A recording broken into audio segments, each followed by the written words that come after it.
AB classes Sultanpur में आपका हार्दिक स्वागत करता हूं। इससे पहले हमारी चर्चा जो है रिलेटिव प्रोनाउन पर हुई थी। रिलेटिव प्रोनाउन में हमने ये बात किया था कि अगर मान लीजिए कहीं पे आपको हु लिखा हुआ मिल जाए या फिर विच लिखा हुआ मिल जाए या फिर दैट लिखा हुआ मिल जाए, तो इन तीनों का प्रयोग किस किस स्थिति में कहाँ कहाँ करते हैं। उसमें हमने जो है आपसे डिटरमाइनर पर भी चर्चा की थी कि अगर किसी नाउन से पहले कोई डिटरमाइनर लिखा हुआ मिल जाए तो उसके साथ हमेशा रिलेटिव प्रोनाउन किसका प्रयोग करते हैं, दैट का। तो ये चीज़ थोड़ा सा याद रखिएगा। इन सब चीज़ों पे पिछले क्लासेस में चर्चा हुई है। आज हम इसके आगे थोड़ा सा देखेंगे। हमने जो है जब रिलेटिव प्रोनाउन जब हम दैट के बारे में पढ़ रहे थे तो उस समय जो है हमने जो है एक वर्ड की चर्चा की थी। वो वर्ड था डिटरमाइनर। वो वर्ड क्या था?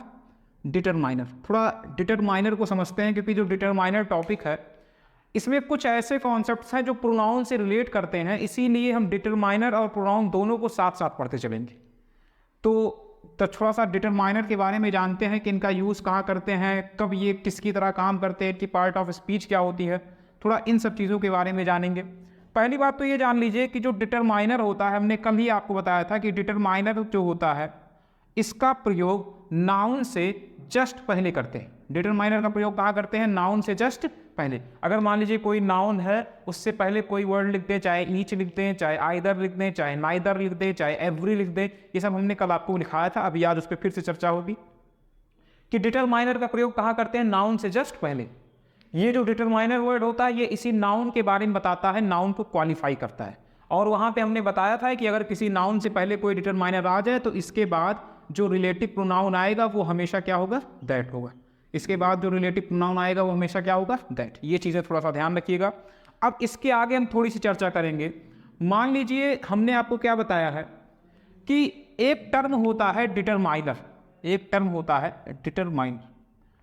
तो यहाँ से हम एक कॉन्सेप्ट को थोड़ा समझेंगे कि ये जो डिटरमाइनर होते हैं इसी में एक कॉन्सेप्ट होता है डिस्ट्रीब्यूटिव। डिटरमाइनर का ही एक टाइप होता है डिस्ट्रीब्यूटिव डिटरमाइनर। ठीक है। अभी हमारा मेन टॉपिक चल रहा है प्रोनाउन ही, लेकिन उसके कुछ कॉन्सेप्ट्स ऐसे होते हैं जो डिटरमाइनर से रिलेट करते हैं, इसीलिए हम डिटरमाइनर और प्रोनाउन इन दोनों कॉन्सेप्ट्स को साथ में लेते हुए चलेंगे। जैसे मान लीजिए एक टर्म होता है डिस्ट्रीब्यूटिव डिटरमाइनर, और एक ऐसे ही ग्रामर में कॉन्सेप्ट होता है डिस्ट्रीब्यूटिव प्रोनाउन। एक होता है डिस्ट्रीब्यूटिव प्रोनाउन, एक होता है डिस्ट्रीब्यूटिव डिटरमाइनर, और एक होता है डिस्ट्रीब्यूटिव प्रोनाउन। डिस्ट्रीब्यूट का मतलब क्या होता है? बांटना। मतलब इनमें ऐसे वर्ड्स की चर्चा होती है जो चीज़ों को क्या करते हैं? बांटते हैं। तो हमें यहाँ पे एक चीज़ समझना होगा कि जो डिस्ट्रीब्यूटिव प्रोनाउन होता है वो मेनली तीन होते हैं। कितने होते हैं? तीन। एक तो होता है ईच, एक होता है आइदर, अभी इन सब की चर्चा आगे होगी, और एक होता है नाइदर। जबकि जो डिस्ट्रीब्यूटिव डिटरमाइनर होता है वो जो है चार होता है। कितना होता है? चार। ईच यहां भी होगा, ईच यहां भी होगा, आइदर यहां भी होगा, और नाइदर यहां भी होगा, लेकिन यहां पे एक एक्स्ट्रा आ जाएगा, वो आ जाएगा एवरी। तो ये कॉन्सेप्ट थोड़ा अपने दिमाग में याद रखिएगा कि डिस्ट्रीब्यूटिव डिटरमाइनर कितने होते हैं? चार। ईच, आइदर, नाइदर और एवरी। जबकि डिस्ट्रीब्यूटिव प्रोनाउन कितने होते हैं? तीन। ईच, आइदर और नाइदर। डिस्ट्रीब्यूटिव डिटरमाइनर चार होते हैं, ईच, आइदर, नाइदर और एवरी। और डिस्ट्रीब्यूटिव प्रोनाउन कितने होते हैं? तीन।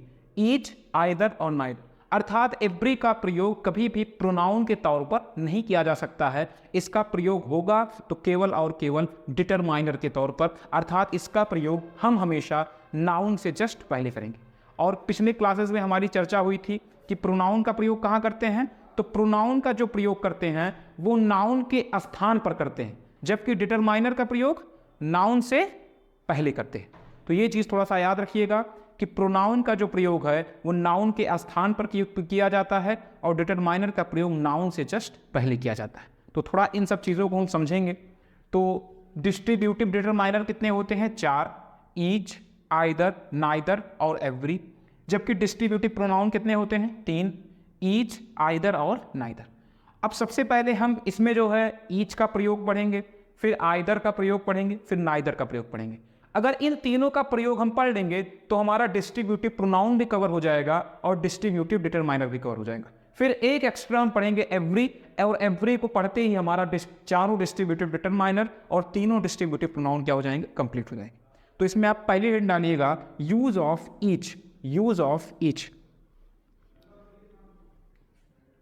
से पहले हेड डालिएगा use of each, use of each. अब अगर इस ईच को थोड़ा सा हम देखेंगे तो पहली बात तो एक चीज ये याद रखिएगा कि ईच का मतलब होता है तीन, इसकी हिंदी पहली बात याद रखिएगा, ईच की हिंदी होती है तीन या ज्यादा में से प्रत्येक, तीन या ज्यादा में से प्रत्येक। ये सिलेक्शन हमेशा कितने में से करेगा, तीन या ज्यादा में से, और सिलेक्शन कितने का करेगा, हर एक का, हर एक को ये सेलेक्ट करेगा। लेकिन एक बार में ये कितने को सेलेक्ट करेगा, एक ही को सेलेक्ट करेगा। जैसे क्या है, तीन या ज्यादा में से प्रत्येक, मतलब से मान लीजिए कहीं पे 10 लोग खड़े हैं तो सेलेक्ट तो 10 को करना है, लेकिन एक साथ नहीं कि एक साथ 10 को बुलाए 10 को सेलेक्ट कर लिए, एक एक करके बुलाएंगे। तो वहां पे हम किसका प्रयोग करेंगे, ईच का। तो ये ध्यान दीजिएगा, अगर ईच जो है वो वन एट अ टाइम की बात करता है, इसका मतलब ये हुआ कि एक समय में एक ही लोगों की बात करता है, एक ही चीज की बात करता है। अगर ये वन एट अ टाइम एक समय में एक ही चीज की बात करता है तो ये अपने आप में सिंगुलर वर्ड के अंतर्गत आता है। किन वर्ड्स के अंतर्गत आता है, सिंगुलर वर्ड्स के अंतर्गत आता है। जो ईच होता है इसका प्रयोग हमेशा सिंगुलर फॉर्म के नाउन के साथ किया जाता है। ये चीज पहली बात याद रखिएगा, क्योंकि ये बात देखिए, सिलेक्शन तो होगा कई का, ये ईच का प्रयोग कहाँ होता है, सिलेक्शन बताने के लिए। सिलेक्शन करते हैं कहाँ पे, जहाँ पे तीन या तीन से ज्यादा लोग हों, लेकिन एक बार में हम एक ही व्यक्ति को बुलाकर सेलेक्ट करेंगे।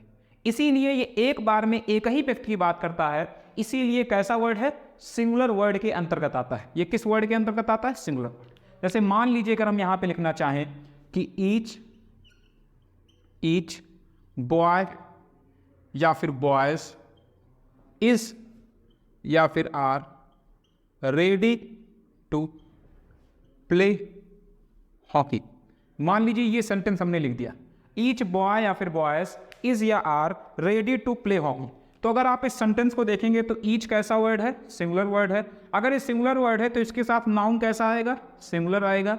और अगर नाउन सिंगुलर आ रहा है तो वर्ब भी कैसी आएगी, सिंगुलर। तो ये ध्यान दीजिएगा कि जो ईच वर्ड होता है उसके बाद जो नाउन लिखा जाता है वो हमेशा सिंगुलर फॉर्म में लिखा जाएगा, और इसके बाद जो वर्ब आएगी वो भी हमेशा किस फॉर्म में आएगी, सिंगुलर फॉर्म में आएगी। और अगर आप थोड़ा सा देखेंगे तो क्या हो जाएगा, each boy is ready to play hockey. यहाँ पे आप देखेंगे बॉय अपने आप में इसकी पार्ट ऑफ स्पीच नाउन है, और अगर ईच का प्रयोग नाउन से जस्ट पहले हुआ है तो इसकी पार्ट ऑफ स्पीच क्या हो जाएगी, डिटरमाइनर। इसकी पार्ट ऑफ स्पीच क्या हो जाएगी, डिटरमाइनर। लेकिन अभी मान लीजिए, अभी यहाँ पे हम आपको ये लिखा हुआ दे दें कि ईच ऑफ द बॉय या फिर बॉयज इज या फिर are ready to play hockey. अब अगर आप इस सेंटेंस को ध्यान से देखिए तो बहुत ध्यान से समझिएगा इन दोनों में क्या अंतर है। ये सेंटेंस क्या लिखा है, ईच ऑफ द बॉय या फिर बॉयज इज या फिर are ready to play hockey. तो यहां पे अगर आप ध्यान से देखेंगे तो यहां पे एक वर्ड यूज हुआ है ऑफ द। क्या यूज हुआ है, ऑफ द। एक चीज हमेशा याद रखिएगा कि ऑफ द जो होता है वो अपने आप में सिलेक्शन बताता है। क्या बताता है, सिलेक्शन। और सिलेक्शन आपको ये पता होना चाहिए कि सिलेक्शन कभी भी सिंगुलर में से नहीं किया जाता है, अर्थात सिलेक्शन कभी भी एक व्यक्ति में से नहीं किया जाता है। सिलेक्शन हमेशा दो या दो से ज्यादा में से किया जाता है। तो अगर हम ये कह रहे हैं कि यहाँ पे ऑफ द जो है वो सिलेक्शन बता रहा है, तो जाहिर सी बात है इसके बाद जो नाउन आएगा वो हमेशा किस फॉर्म में आएगा, प्लूरल फॉर्म में। किस फॉर्म में आएगा, प्लूरल फॉर्म में। और तो इसकी हिंदी क्या हो जाएगी, ईच ऑफ द बॉयज, लड़कों में से प्रत्येक लड़का। अब यहां पे अगर आप देखेंगे कि जो ये ईच वर्ड है ये वास्तव में किसे रिप्रेजेंट कर रहा है, तो इन्हीं लड़कों को। मान लो कहीं पे मान लो कुछ लड़के खड़े थे, 1 2 3 4 5 6, मान लो 6 लड़के खड़े थे। आपने क्या कहा कि इन लड़कों में से प्रत्येक लड़का, तो आप जो सिलेक्ट कर रहे हैं इन्हीं लड़कों में से ही तो सिलेक्ट कर रहे हैं। अर्थात यहाँ पे जो ये वर्ड है इन्हीं बॉयज को ही तो रिप्रेजेंट कर रहा है। और अगर ये वर्ड, अब बॉय की पार्ट ऑफ स्पीच आपको पता है नाउन होती है, और ऐसा वर्ड जो नाउन को रिप्रेजेंट करे, जो नाउन को दिखाए, वो अपने आप में क्या कहलाता है, प्रोनाउन। क्या कहलाता है, प्रोनाउन। तो यहाँ पे ईच की पार्ट ऑफ स्पीच क्या हो जाएगी? प्रोनाउन। तो यहाँ पे हो जाएगा ईच ऑफ द बॉयज, लेकिन आप देख रहे हैं सिलेक्शन ऑफ द क्या बताता है? सिलेक्शन, इसीलिए इसके बाद वाला जो नाउन आया है वो किस फॉर्म में आया है? प्लूरल फॉर्म में। लेकिन सिलेक्शन तो कर रहे हो कई में से, लेकिन सेलेक्ट कितने को कर रहे हो? ईच, मतलब प्रत्येक, मतलब हर एक को, मतलब सेलेक्ट एक समय में एक ही व्यक्ति को कर रहे हो। तो अगर सिलेक्शन केवल एक का हो रहा है तो वर्ब कैसी आएगी? सिंगुलर। और यहाँ पे आर का प्रयोग ना करके किसका प्रयोग करेंगे? ईच का। किसका प्रयोग कर लेंगे? इसका। तो क्या हो जाएगा? Each of the boys is ready to play home. तो ये चीज थोड़ा सा ध्यान रखिएगा। यहां पे ईच की पार्ट ऑफ स्पीच क्या है? डिटरमाइनर, जबकि यहां पे ईच की पार्ट ऑफ स्पीच क्या है? प्रोनाउन। पहले वाले, क्योंकि यहां पे ईच का प्रयोग नाउन से जस्ट पहले हुआ तो इसकी पार्ट ऑफ स्पीच डिटरमाइनर हो गई, और यहां पे जो ईच है उसका प्रयोग ऑफ द से पहले हुआ, और ऑफ द सिलेक्शन बताता है, सिलेक्शन जो है नाउन में से कर रहे हैं, तो यहां पे जो वर्ड है ये अपने आप में नाउन को रिप्रेजेंट कर रहा है, और ऐसा वर्ड जो नाउन से जस्ट पहले यूज हो वो डिटरमाइनर, और जो नाउन को रिप्रेजेंट करे वो अपने आप में प्रोनाउन कहलाता है। तो यहाँ पे ईच की पार्ट ऑफ स्पीच क्या होगी? प्रोनाउन। तो आप देख रहे हैं कि जो ईच होता है इसका डुअल नेचर होता है। Each has dual nature, it work as determiner as well as pronoun. यह जो है डिटरमाइनर की तरह भी काम करता है और साथ ही साथ प्रोनाउन की तरह भी काम करता है। तो अगर हम आपको यहाँ पे एक और स्ट्रक्चर लिखाना चाहें, मान लीजिए यहाँ पे आप ईच का हेडिंग डाल लीजिएगा। मान लीजिए यहाँ पे हमने क्या बताया कि ईच का प्रयोग जब नाउन से जस्ट पहले होगा तो नाउन और वर्ब किस फॉर्म में आएंगे? सिंगुलर फॉर्म में। लेकिन अभी अगर इसी ईच का प्रयोग ऑफ द के बाद होगा, जैसे कि ये वाला वर्ड लिखा हुआ है, ईच का प्रयोग ऑफ द के बाद होगा, तो इसके बाद जो नाउन आएगी वो किस फॉर्म में आएगी? प्लूरल फॉर्म में। नाउन तो प्लूरल आएगा क्योंकि ऑफ द सिलेक्शन बताता है, सिलेक्शन हमें कई में से करना है, तो नाउन प्लूरल आएगा। लेकिन इसके बाद जो वर्ब आएगी वो क्या आएगी? सिंगुलर। जैसे हमने यहाँ पे नाउन तो प्लूरल यूज किया, बॉयज यूज किया, लेकिन वर्ब क्या यूज किया? इस। और यहाँ पे ईच की पार्ट ऑफ स्पीच क्या हो जाएगी? तो यहाँ पे ईच जो है वो अपने आप में नाउन को रिप्रेजेंट कर रहा है, तो इसकी पार्ट ऑफ स्पीच क्या होगी? प्रोनाउन।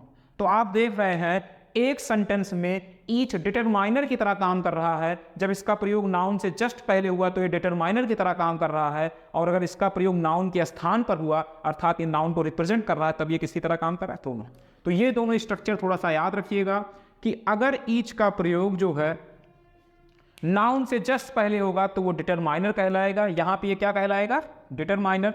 और इसके बाद जो नाउन आएगी और इसके बाद जो वर्ब आएगी वो किस फॉर्म में आएगी? सिंगुलर फॉर्म में।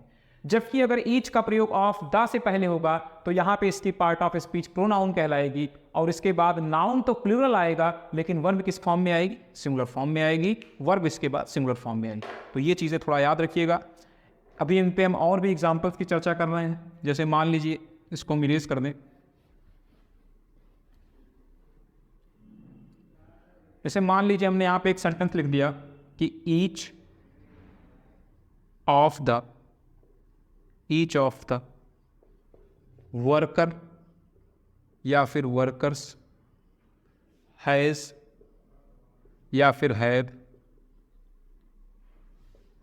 डन या फिर कंप्लीटेड द वर्क। मान लीजिए एक सेंटेंस ये हो गया। दूसरा सेंटेंस हम लिख दें कि ईच वर्कर या फिर वर्कर्स हैज या फिर हैव कंप्लीटेड द वर्क। मान लीजिए ये सेंटेंस हमने लिख दिया। तो आप यहां पे देखेंगे कि ईच लगा है, ईच के बाद ऑफ द लगा है, तो सबसे पहले आप यहाँ पे बता देंगे कि ऑफ द अपने आप में सिलेक्शन करता है और सिलेक्शन कई में से होता है, तो वर्कर का प्रयोग न करके क्या लगा देंगे? वर्कर्स। और यहाँ पे ईच की पार्ट ऑफ स्पीच क्या हो जाएगी? प्रोनाउन। ईच की पार्ट ऑफ स्पीच क्या हो जाएगी? प्रोनाउन। तो हो जाएगा ईच ऑफ द वर्कर्स। अब आप देखेंगे नाउन तो क्या आता है? प्लूरल, लेकिन वर्ब क्या आती है? सिंगुलर, क्योंकि सिलेक्शन तो लास्ट में एक ही का हो रहा है, तो वर्ब इसके हिसाब से आएगी ईच के हिसाब से। तो ईच के हिसाब से वर्ब क्या हो जाएगी? हैज। यहाँ पे हैव का प्रयोग नहीं करेंगे, तो क्या हो जाएगा? Each of the workers has completed the work. अगर यहीं पे दूसरे सेंटेंस की बात करेंगे तो ईच के तुरंत बाद नाउन आया है, और अगर ईच के तुरंत बाद नाउन आ जाए तो वो सिंगुलर फॉर्म में आता है, ना कि प्लूरल फॉर्म में। और अगर नाउन सिंगुलर है तो वर्ब भी कैसी होगी? सिंगुलर। तो क्या हो जाएगा? Each worker has completed the work. यहाँ पे जो ईच है इसका प्रयोग नाउन से जस्ट पहले हुआ है, तो इसकी पार्ट ऑफ स्पीच क्या हो जाएगी? डिटरमाइनर। इसकी पार्ट ऑफ स्पीच हो जाएगी डिटरमाइनर। तो ये चीज़ ध्यान रखिएगा कि जो ईच वर्ड है वो अपने आप में प्रोनाउन की तरह भी काम करता है और डिटरमाइनर की तरह भी। इसका प्रयोग अगर ऑफ द से पहले अर्थात कुल मिला के अगर ये नाउन को रिप्रेजेंट करेगा तो ये अपने आप में प्रोनाउन कहलाएगा, और अगर इसका प्रयोग नाउन से जस्ट पहले होगा तो ये डिटरमाइनर कहलाएगा। आप बस इतना याद रखिएगा कि अगर ईच का प्रयोग नाउन से जस्ट पहले हुआ तब डिटरमाइनर, उसके अलावा और अगर किसी स्थान पर हुआ तब वो प्रोनाउन ही कहलाता है। ठीक है, जैसे मान लीजिए यहाँ पे, और ईच अगर डिटरमाइनर, ईच के तुरंत बाद जो नाउन आएगा सिंगुलर, वर्ब सिंगुलर। ईच के बाद अगर ऑफ द लग गया तो ऑफ द सिलेक्शन बताता है, और सिलेक्शन बताने के कारण ही यहाँ पे कैसा नाउन आ जाता है? प्लूरल। लेकिन वर्ब अभी भी यहाँ पे कैसी रहेगी? सिंगुलर। ये चीज़ थोड़ा ध्यान रखिए। मान लीजिए यहीं पे हम एक क्वेश्चन की चर्चा और करते हैं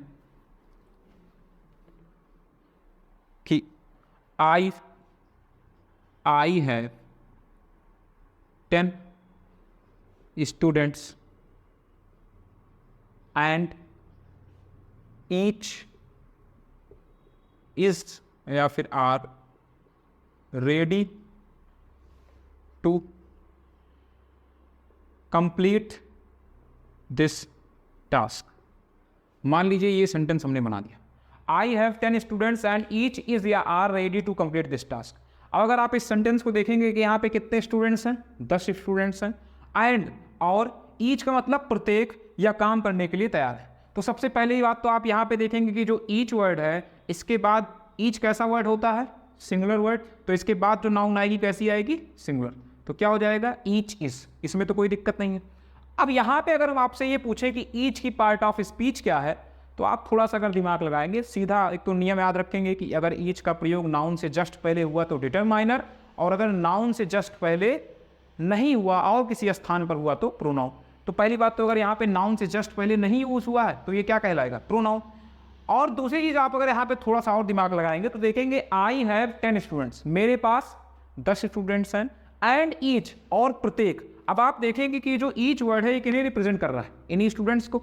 और स्टूडेंट की पार्ट ऑफ स्पीच क्या होती है? ये अपने आप में नाउन होता है, कॉमन नाउन होता है। तो अगर ये वर्ड इन्हीं नाउन को रिप्रेजेंट कर रहा है तो इसकी पार्ट ऑफ स्पीच क्या हो जाएगी? प्रोनाउन। पार्ट ऑफ स्पीच क्या हो जाएगी? प्रोनाउन। तो क्या हो जाएगा? I have 10 students and each is ready to complete this task. मेरे पास 10 स्टूडेंट्स हैं और प्रत्येक यह टास्क कंप्लीट करने के लिए तैयार है। अगर मान लीजिए यहीं पे हम ये लिखना चाहें कि each student is ready to complete this task, तो अगर आप इस सेंटेंस में ध्यान से देखेंगे तो यहाँ पे स्टूडेंट क्या है? नाउन। और अगर इस ईच का प्रयोग नाउन से जस्ट पहले हुआ तो इसकी पार्ट ऑफ स्पीच क्या हो जाएगी? डिटरमाइनर। तो इसकी पार्ट ऑफ स्पीच क्या हो जाएगी? डिटरमाइनर। तो ये चीज़ थोड़ा सा ध्यान रखिएगा कि ईच जो होता है वो कब प्रोनाउन कहलाता है और कब डिटरमाइनर कहलाता है। ध्यान दीजिएगा, ईच का डुअल नेचर होता है, ये प्रोनाउन की तरह भी काम करता है और डिटरमाइनर की तरह भी काम करता है। दूसरी चीज़ याद रखिएगा कि ईच कैसा वर्ड है? सिंगुलर वर्ड, अर्थात ये अपने बाद नाउन और वर्ब किस फॉर्म में लेता है? सिंगुलर फॉर्म में। ठीक है, अब इसी पे अगर मान लीजिए हम आपको एक क्वेश्चन ये कराना चाहें कि मान लीजिए हम यहाँ पे एक सेंटेंस लिख दें कि ईच ऑफ द बॉय या फिर boys, each of the boy या फिर बॉयज हैज या फिर हैव डन हिज या फिर हर या फिर देयर वर्क ऑन टाइम। मान लीजिए ये सेंटेंस आपको लिखा हुआ मिलेगा, तो सबसे पहले आप देखेंगे यहाँ पे जो है इस सेंटेंस में क्या लगा हुआ है? तो इस सेंटेंस में लगा हुआ है ऑफ द। ऑफ द अपने आप में क्या बताता है? सिलेक्शन। ऑफ द क्या बताएगा? सिलेक्शन। तो जाहिर सी बात है इसके बाद जो नाउन है वो किस फॉर्म में आएगा? Plural form. लेकिन सिलेक्शन लास्ट में होगा कितने का? केवल एक का। तो वर्ब क्या आ जाएगी? हैज। क्या आ जाएगी? हैज। तो क्या हो जाएगा? Each of the boys has. अब अगर इस सेंटेंस में आप देखेंगे कि लास्ट में सिलेक्शन कितने का हो रहा है? केवल और केवल एक का। तो इस हिसाब से वर्ब क्या आ रही है? सिंगुलर। नाउन क्या आ रहा है? प्लूरल, क्योंकि सिलेक्शन कई में से होता है। चलो यहां तक तो ठीक है। अब अगर आप इस सेंटेंस में आगे पढ़ेंगे तो यहाँ पे आपको पोजीशन दे रहा है, पोजीशन हिज का प्रयोग होगा कि पोजीशन हर का प्रयोग होगा या फिर देयर का प्रयोग होगा। तो एक चीज़ हमेशा याद रखिएगा कि कहीं पर अगर हिज लिखा हुआ मिले या फिर हर लिखा हुआ मिले या फिर देयर लिखा हुआ मिले, तो इसमें देयर जो होती है वो प्लूरल पोजीशन होती है, जबकि हिज और हर कैसी पोजीशन होती है, सिंगुलर। तो आपको ये पता होगा कि हिज का प्रयोग मेल जेंडर को दिखाने के लिए करते हैं, जबकि हर का प्रयोग फीमेल जेंडर को दिखाने के लिए। तो अगर आप यहाँ पे थोड़ा सा ध्यान देंगे कि वर्ब कैसी आई है, सिंगुलर। अगर वर्ब ही सिंगुलर है, ये ध्यान रखिएगा कि पोजीशन वर्ब पर ही डिपेंड करती है। अगर वर्ब सिंगुलर तो पोजीशन भी सिंगुलर होगी, और अगर वर्ब प्लूरल तो पोजीशन भी प्लूरल ही होगी। अगर आप यहाँ पे देख रहे हैं कि वर्ब सिंगुलर आ रही है, यहाँ पे हम हैज का प्रयोग कर रहे हैं, तो पहली बात तो चर्चा किसकी हो रही है, लड़कों की। तो हर तो पूरी तरीके से गलत है। अब बचा हिज आएगा या फिर देयर। तो ध्यान रखिएगा हम यहाँ पर हमेशा अगर ईच अपने आप में सिंगुलर वर्ड है तो पोजीशन भी कैसी आएगी, सिंगुलर। अगर ईच अपने आप में सिंगुलर वर्ड है तो इसके साथ हमेशा सिंगुलर पोजीशन हिज का प्रयोग करेंगे। तो ये चीज़ थोड़ा सा ध्यान रखिएगा कि ईच के साथ हमेशा हिज या फिर हर का ही प्रयोग होगा। अगर मान लीजिए मेल है तो हम हिज लगा देंगे, और अगर मान लीजिए फीमेल है तो हम हर का प्रयोग करेंगे। लेकिन ईच वर्ड के साथ कभी भी प्लूरल पोजीशन देयर, आवर, इन सब चीज़ों का यूज़ नहीं होता। जैसे मान लीजिए अभी मान लीजिए यहाँ पे सेंटेंस आपको और लिखा हुआ दे दें कि मान लीजिए हमने यहाँ पे लिखा हुआ दे दिया कि ईच ऑफ द, आपको पता है यहाँ पे क्या आएगा, गर्ल्स आएगा कि ऑफ द लगा है। Each of the girls is या फिर आर डूइंग। आपको ये भी पता है कि ईच कैसा वर्ड है, सिंगुलर, तो क्या आ जाएगा, इज, आर का प्रयोग नहीं करेंगे। इज डूइंग हिज, हर या फिर देयर वर्क ऑन टाइम। तो अगर आप यहाँ पे थोड़ा सा ध्यान देंगे तो गर्ल की चर्चा हो रही है तो हिज भी गलत हो जाएगा, और आपको पता है ईच लगा है तो देयर तो किसी भी कीमत पर नहीं लगेगा, तो यहाँ पे हम क्या लगा लेंगे, हर लगाओगे। तो ध्यान दीजिएगा कि अगर मेल आएगा तो हिज का प्रयोग करेंगे, और अगर उसी के स्थान पर फीमेल आ जाएगा तो हम हर का। ठीक, तो ये चीज़ थोड़ा सा ध्यान रखिएगा। इसमें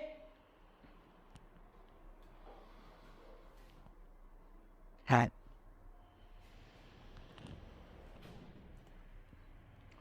इसमें एक चीज थोड़ा सा ध्यान दीजिएगा कि अगर मान लीजिए मेल है तो पोजीशन क्या आएगी, हिज। फीमेल है तो पोजीशन क्या आएगी, हर। लेकिन अगर मान लीजिए यहाँ पे कोई ऐसा जेंडर आ जाए जो कि अननोन हो, जैसे मान लीजिए हम कोई एक सेंटेंस आपको यहाँ पे लिखा हुआ दे दें कि जहाँ पे आपको जेंडर के बारे में पता ही ना हो, जैसे